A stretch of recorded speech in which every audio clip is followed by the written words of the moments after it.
25 апреля средний взвешенный курс таджикского сомони к доллару США составил 10,91 сомони к $1. Курс сомони к рублю составил 0,13 сомони за 1 рубль. Курс сомони к евро составил 12,10 сомони за 1 евро.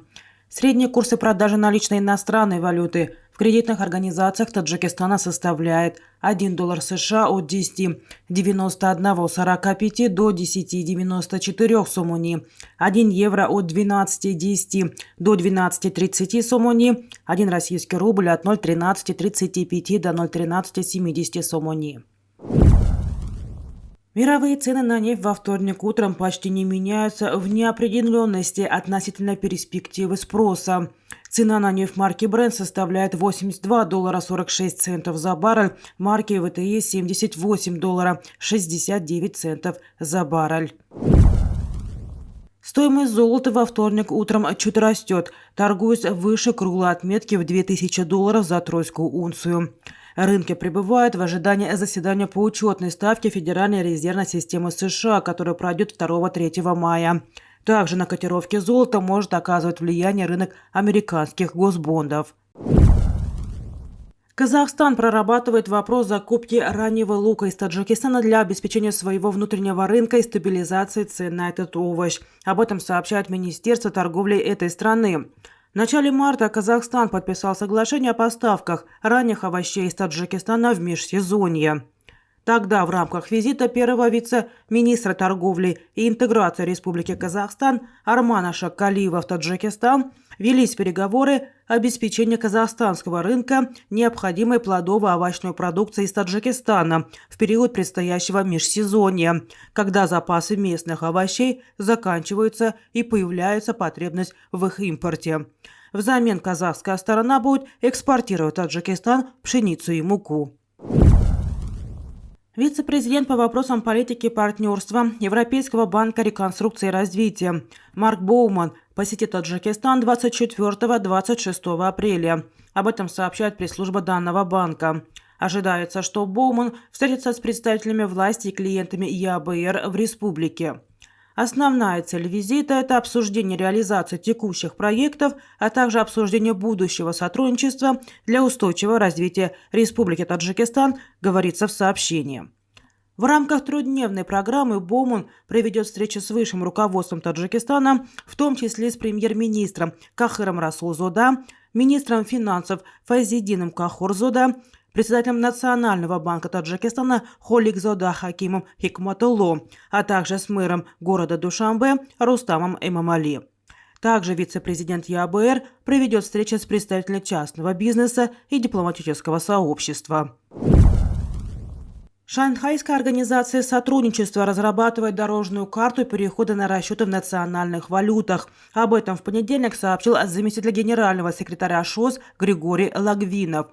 Разрабатывается дорожная карта перехода на расчеты в национальных валютах. Процесс далеко не простой, потому что, к сожалению, доллар как резервная мировая валюта слишком глубоко встроен, в том числе и в национальной валютной системы, сказал он в эфире телеканала «Беларусь-1».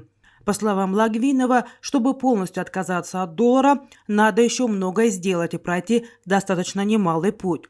Что касается введения какой-то единой валюты ШОС, этот вопрос пока не стоит так, такой цели пока не ставится. Ну а дальше будем смотреть, сказал он.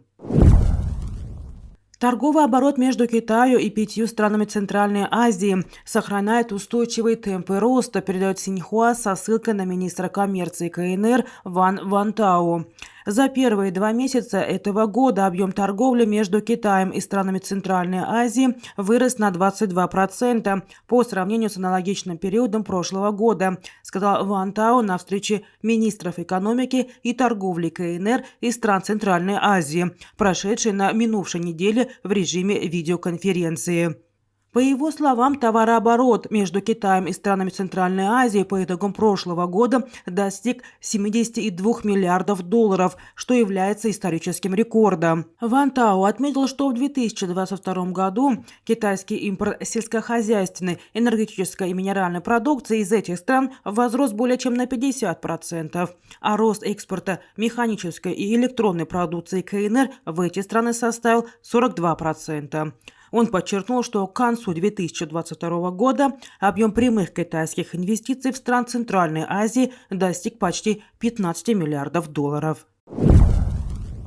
Транспортный коридор Север-Юг важен для взаимосвязанности стран Центральной Азии с международными рынками. Об этом заявил президент Узбекистана Шавкат Мирзиёев в приветствии участникам выставки «Иннопром. Центральная Азия». По оценкам главы республики, этот коридор направлен на усиление транспортно-коммуникационной взаимосвязанности Центральной Азии с зарубежными странами. Мирзиёев считает также, что такие маршруты, как коридор Север-Юг, позволяют создать эффективные торговые логистические цепочки и формировать оптимальные маршруты доставки товаров на международные рынки. В Ташкенте в понедельник открылась трехдневная выставка «Иннопром. Центральная Азия». В экспозиции выставки представлено более 300 компаний из России, Узбекистана и других стран СНГ. Цена российского газа для поставок в Казахстан будет справедливой с учетом отношений дружбы и стратегического партнерства между двумя странами, считает министр энергетики Республики Казахстан Алмасадам Саткалиев.